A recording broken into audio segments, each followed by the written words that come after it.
bakit dito sa 2022, bakit tila hindi na pumupunta si Bongbong Marcos? Is it because takot siya? Or is it because sinasamahan lang niya si Sara?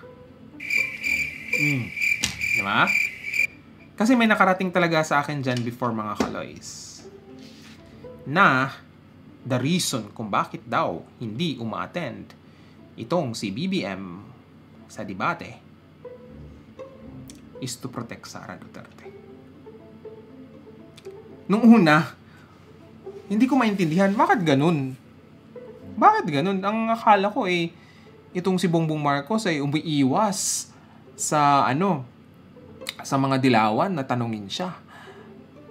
Bakit ganun? Bakit hindi umaano si Bongbong Marcos o para proteksyonan si Sara? Hindi ko naintindihan yung dati before.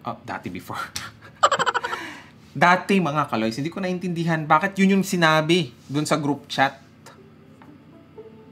Okay? Sana hindi natanggal yung Facebook ko, mga kaloys.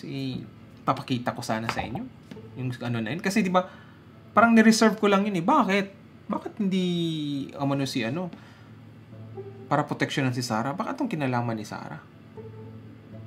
Ayun pala, later on, okay? Nalaman natin kasi nga base dun sa yung pinatawag siya, 'di ba? Ang sumasagot para sa kanya ay yung alalay niya.